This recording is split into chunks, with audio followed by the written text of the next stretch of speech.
Afinal, será que o DevKit deveria ser de graça? Será que a Microsoft errou o pé aí na tentativa de vender uma extensão para o Visual Studio Code? É isso que a gente vai comentar nesse vídeo. Eu sou o André Baltieri, ou Balta, 10 vezes Microsoft MVP. Se está conhecendo meu canal por esse vídeo, não esquece de se inscrever, curtir e compartilhar, que isso ajuda muito no nosso trabalho mesmo. E agora bora lá para mais uma discussão acalorada aí sobre Microsoft e Open Source. Bom pessoal, antes de começar, queria convidar vocês para seguirem as nossas páginas nas redes sociais, mais especificamente no LinkedIn e no Instagram. A gente sempre posta conteúdo novo e bacana por lá. Eu tô falando muito nessas duas redes também. Vem com a gente para ficar ligado e saber sempre as principais novidades sobre programação e sobre o mundo da tecnologia. E também não esquece de participar do nosso Discord. Eu tô quase todos os dias por lá e lá é um ótimo lugar para você bater um papo comigo e com outros alunos do Balta. Os links estão todos aqui na descrição. Mas vamos ao que interessa. Pessoal, na semana passada eu publiquei um vídeo aqui, que é uma novidade da Microsoft, o DevKit, que é uma extensão do Visual Studio Code para C#, para se trabalhar com C# de uma forma mais produtiva. C#/.NET. Se você não assistiu o vídeo anterior, pode continuar esse vídeo, depois no fim você vai lá descobrir um pouco mais sobre o DevKit. Não é uma continuação esse vídeo, é só um paralelo aqui, tá bem? E claro, esse vídeo rendeu muitos comentários e muitos deles em relação ao DevKit ser pago. Eu até separei um comentário aqui que foi o qual me fez criar esse vídeo aqui. Ele diz assim, ó, putz, Microsoft como sempre decepcionando com sua visão fechada de cobrar por algo que deveria ser open source, nichando a sua comunidade. Tem muita coisa boa pra gente extrair desse comentário e tem muita coisa que eu acredito que vale a pena ser discutido aqui, principalmente em relação a DevKit, Open Source, Visual Studio e Rider. Bom, para começar, o Visual Studio Code, ele é open source. Ele foi um fork de um projeto chamado Atom, então a Microsoft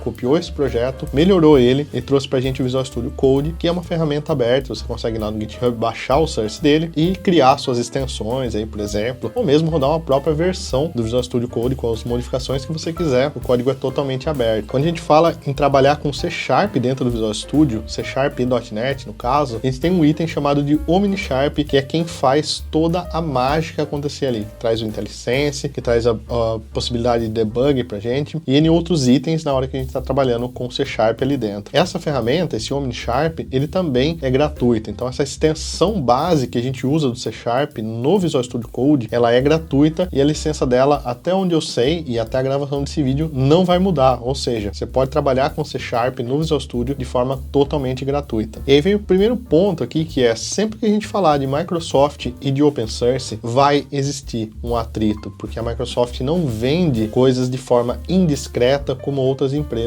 vendem. Não que isso seja certo, que isso seja errado, que seja errado vender de uma forma indiscreta. Mas se a gente olhar para o mercado open source, se a gente olhar para o Ubuntu, por exemplo, que é a cara do open source, pelo menos para mim, a gente tem por trás uma empresa, a gente tem por trás girando dinheiro, só não é de uma forma tão explícita quanto é a Microsoft. Então o primeiro ponto que a gente precisa desmistificar aqui é que não é porque uma ferramenta é open source que ela não pode gerar um dinheiro, gerar valor em cima dela. Assim como no Ubuntu a gente tem a parte de servidores, a gente tem a parte de atendimento à comunidade, de suporte. O open source em si é muito forte nessa parte. Enquanto não é cobrado pelo software, é cobrado pelo suporte. Uma outra frase que vale lembrar muito é: quando você não paga pelo produto, você é o produto. De alguma forma, a empresa sempre vai ganhar dinheiro. Ela sempre precisa do dinheiro para funcionar. Não é um ato de filantropia. Dito isso, a gente tem um enquadramento da licença do DevKit também dentro da licença do Visual Studio. Uma licença que começa de uma forma gratuita também. Ou seja, se você quer estudar, se você quer criar projetos pequenos, talvez você se enquadre dentro dessa licença e possa usar ele de forma gratuita, sem precisar pagar nada. E aí, obviamente, quando você cresce, quando você começa a vender mais, faturar mais, você acaba pagando por ele, porque consequentemente você está ganhando dinheiro em cima dessa ferramenta. Você está usando essa ferramenta principalmente como uma forma comercial e nada mais justo do que você fazer o repasse desse dinheiro para alguma outra instituição. Isso são os chamados freemium, isso acontece o tempo todo. No meio de pagamentos, por exemplo, a gente tem muito isso. Você tem X transações gratuitas ali às vezes, ou uma taxa muito mais reduzida nas primeiras transações, e à medida que sua empresa cresce, você tem que pagar mais, você tem uma fatia maior para pagar, porque obviamente você está faturando mais e essa empresa, consequentemente, está te auxiliando a faturar mais. Vale lembrar também que, além do DevKit, o Visual Studio Community também continua existindo. Você pode usar o Visual Studio Community, que é uma IDE, para criar suas aplicações como você criava anteriormente. Então, se você se enquadra na licença Community do Visual Studio, né, se você se enquadrava anteriormente, você pode tanto usar o DevKit quanto o próprio Visual Studio Community hoje. Então, em resumo, eu não vejo problema nenhum em pagar por uma extensão, seja ela para Visual Studio, seja ela para Rider, seja ela para o Visual Studio Code. Inclusive, eu já paguei pelo Rider, hoje eu tenho gratuito por ser MVP, hoje eu pago pelo GitHub Copilot, que eu vejo o valor no que ele me gera, principalmente para teste de unidade, como eu comentei no vídeo anterior. Então, eu não vejo problema em pagar por algo que vai me tornar mais produtivo. Eu pago por ferramentas como Notion, que é essa que eu estou lendo aqui o script que eu criei para esse vídeo, que também tem um custo, mas que também me ajuda a ser produtivo. Agora, assim, se eu não consigo fazer dinheiro com o Notion, se mesmo pagando o Notion eu não consigo fazer dinheiro, não é um problema do Notion, é um problema meu. Eu tenho que resolver isso aqui internamente, ou talvez o Notion não seja a ferramenta ideal para o que eu preciso. Talvez a expectativa seja diferente sobre o produto. Então, essa é mais ou menos a relação. Se você está ganhando dinheiro, de alguma forma você vai ter que pagar mais por algumas licenças. Isso não acontece só com a Microsoft, acontece com muitos softwares por aí. Agora, para não dizer que eu defendo sempre a Microsoft, que eu tô ali defendendo o DevKit, defendendo cobrar por extensões, existiram dois casos que eu me lembro, que não são muito antigos, onde a Microsoft queria tirar o OmniSharp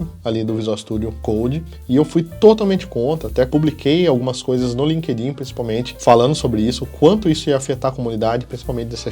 Não é algo para mim saudável, nem viável. Se eles querem vender mais Visual Studio, eles têm que fazer um Visual Studio melhor, não capar o Visual Studio Code. Um outro ponto foi em relação ao Hot Reload, que também rolou uma polêmica, onde ele ia ficar de fora do .NET 6, se não me engano, e ia estar presente só no Visual Studio, ia ser uma feature do Visual Studio e não do .NET, e a gente já tinha anunciado o Hot Reload como uma função sensacional aí do .NET, que, sendo sincero, é uma função que é indispensável para o desenvolvimento. Então essa função já tinha sido anunciada e de repente eles queriam jogar isso só para dentro do Visual Studio. Eu fui totalmente contra, eu sou totalmente contra qualquer tipo de ação desse tipo. A gente já tem uma ferramenta na comunidade, já é usada, gratuita, e você querer pagar por ela. Agora, você trazer uma versão nova, remodelada, com muito mais funcionalidade, aí tudo bem. Aí cada um decide se quer ou não, se vê ou não valor naquilo, né? E obviamente se quer ou não pagar por aquilo. Volto a frisar também que esse é um ponto que eu acho extremamente importante. Eu quero que outras empresas olhem para essa extensão paga do Visual Studio e também lancem extensões, mesmo que pagas, para o Visual Studio Code, para que o Visual Studio Code fique cada vez melhor. Se eu tivesse, por exemplo, um ReSharper dentro do Visual Studio Code, eu não precisaria do Rider, não precisaria do próprio Visual Studio. Eu usaria tudo dentro do Visual Studio Code, só pagando pela extensão, só pagando pelo que eu realmente preciso. Se a gente olhar ainda por essa ótica, pensa que o Visual Studio é uma suíte muito completa, muito complexa, muito pesada, que traz um monte de recursos que muitos de vocês, eu acredito que não usam nem 10%. Eu, no meu caso aqui, trabalho com desenvolvimento web, não uso quase nada do que o Visual Studio oferece, de tudo que o Visual Studio oferece. Então, uma simples extensão, no meu caso, resolveria meu problema por um preço muito menor. Então é isso aí, pessoal.